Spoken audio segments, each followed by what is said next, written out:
That is to tell you then, in a way, if we are to embrace this, if indeed these reports are true, then it's probably something that is going to work in favor of us, or it's something that is good enough to clear and streamline the societal ills that we have today.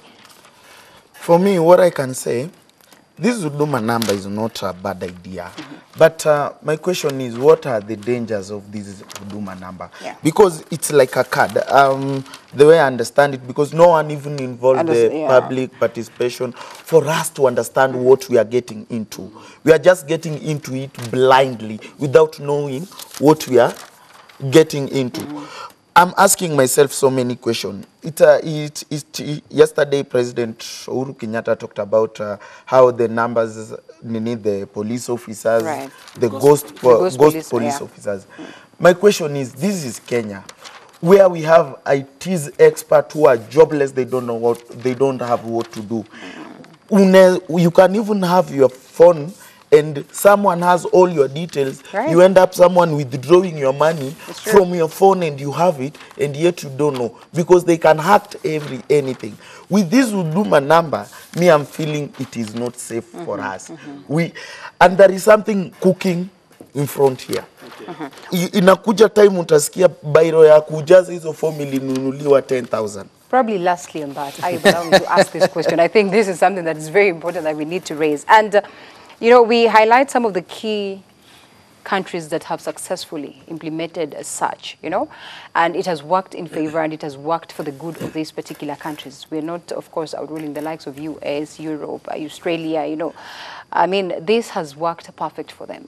Apart from that aspect of lack of proper public participation, I mean, don't you think that this is something that we certainly need? To some level, Uganda has done that. To some level. Today, you look at them, they have a simple card that has their basically all the details, including, of course, the driving licenses and all this. I agree. I agree totally. I agree. And if you look at, if you listen to my argument, I am not totally opposed to having a system where you are converged and you just carry one card. And by the way, in developed countries and in some developing countries, they have money to do this.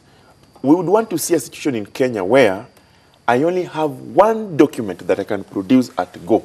And in that document, all my biodata is there, my medical information is there, everything that I PIN and everything. That is where the world is moving.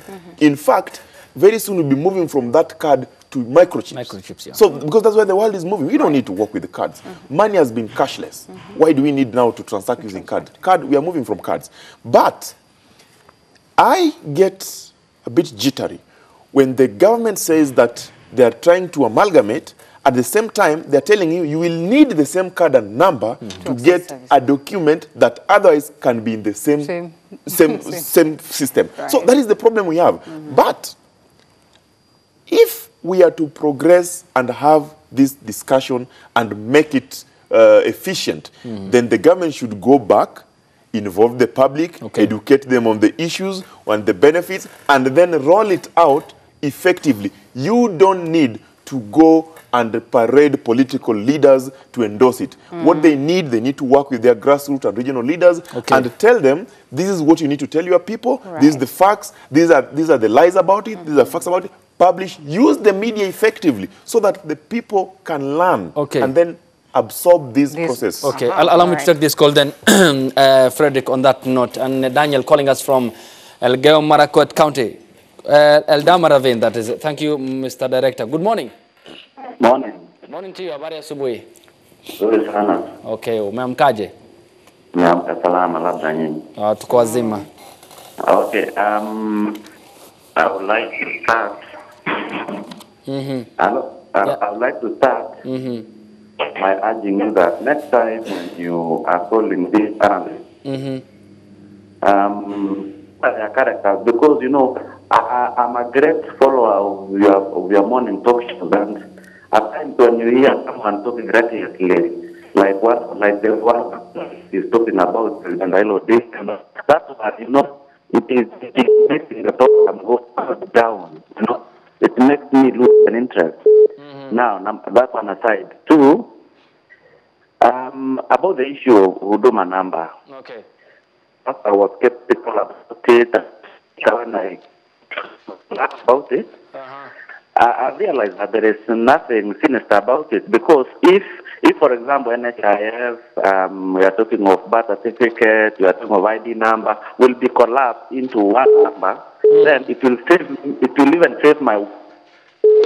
Okay. I carry most of these things, so if it will be one number, then I don't see anything wrong about it. Okay. Now, to the religious leaders who are talking about number 666, where President relationship between and identification of a person. Okay. So we should stop being skeptical about everything. Okay. Thank you. Asante sana, Daniel. Thank you so much for your contributions. Allow me to get the final sentiments from Douglas before Benedict before we go on break. First of all, I'm sorry for I apologize for saying President Raila Amolo Odinga. Maybe you meant what I meant, yes. Because let's be honest here. Uhuru Muigai Kenyatta is the president of Kenya. Right. On 30th, last year, batch 1, if I'm not wrong, Raila Amolo Odinga sworn in as a people's president. It is not wrong when I say people's president, because hakuna action ilichukuliwa tukasema enyewe this is not a people's president. In fact, ilimuongeza sifa akakuwa mpaka na handshake. On the other thing, you know, in number, I'm an ODM supporter. Right. But in number, I'm disagreeing with it because there are so many things I don't understand about it. And I understand why the government decided to use the political leaders, opposition, because there are some people who are they are targeting to register on this number. And what we are crying out is we are not understanding anything about this number. We need to get in something that we really understand. Okay. Yeah.